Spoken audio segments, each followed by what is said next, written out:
Hello, friends and students. Myself, Birendra Singh, your English educator. Once again, I welcome you to my YouTube channel, that is BS Learning Forum.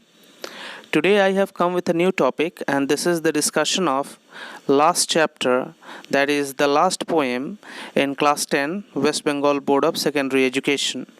It is entitled The Snail, written by William Cowper. First of all, I'll read this poem in English and afterwards I'll explain this one in Hindi. So let's read the poem. To grass or leaf or fruit or wall, the snail sticks close nor fears to fall, as if he grew there, house and all, together. Within that house secure he hides when danger imminent betides, of storm or other harm besides of weather. Give but his horns the slightest touch, his self-collecting power is such, he shrinks into his house with much displeasure. Wherever he dwells alone, except himself has chattels none, well satisfied to be his own whole treasure.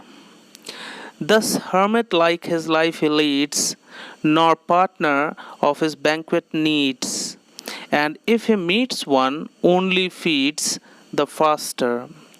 Who seeks him must be worse than blind, he and his house are so combined, if finding it he fails to find its master.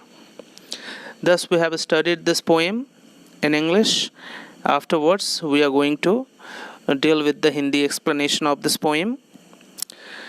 इस कविता के मुताबिक हम यह देखते हैं कि William copper जो कि पोएट हैं, उन्होंने एक स्नेल के जीवनचर्या के बारे में हमें बताया है। उन्होंने बताया है कि किस प्रकार एक स्नेल अपना जीवन जो है एकाकी जीवन जीता है और वह काफ़ी संतुष्ट जीवन जीता है। पहले स्टैंजा में हम देखते हैं कि कवि यह कहते हैं कि एक स्नेल चाहे घास पर हो, पत्तियों पर हो, फूल पर हो या दीवार पर हो, वह बड़े मजबूती से चिपका रहता है और ऐसा महसूस होता है कि वह जहाँ है वहीं पर वह पला बढ़ा हो और अपने प्राकृतिक आवरण के साथ बढ़ रहा हो।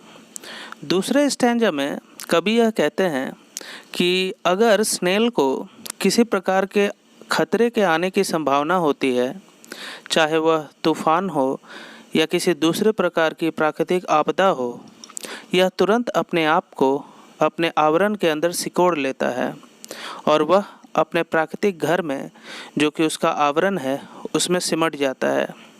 यह एक प्रकार से उसका रक्षा कवच होता है। तीसरे स्टैंजा में कवि का यह कहना है कि आप उसके सूंड को अगर थोड़ा सा भी सूक्ष्म तरीके से भी अगर छूते हैं, यह काफ़ी नाखुश हो जाता है और तुरंत अपने आप को सिकोड़कर अपने प्राकृतिक घर के अंदर चला जाता है। यह जहाँ भी रहता है यह अकेला रहता है, ऐसा फोर्थ स्टैंजा में लिखा गया है। वो अकेला ही रहता है और अपने आप में वह संतुष्ट भी रहता है।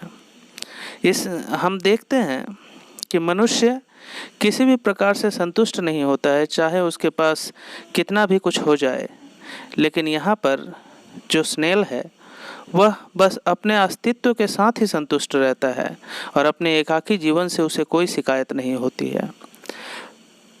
पांचवें स्टैंजा में हम देखते हैं कि स्नेल की तुलना एक हर्मिट से की गई है, यानी वह एक साधु के समान जीवन जीता है।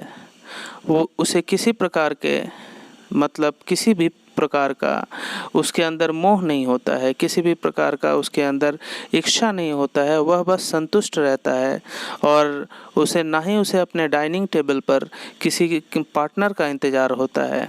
फिर भी अगर वह किसी पार्टनर को मिलता है, यानी वह अगर किसी दूसरे स्नेल के सम्मुख होता है, वह चुपचाप खाता पीता है और अपना काम करके आगे बढ़ जाता है।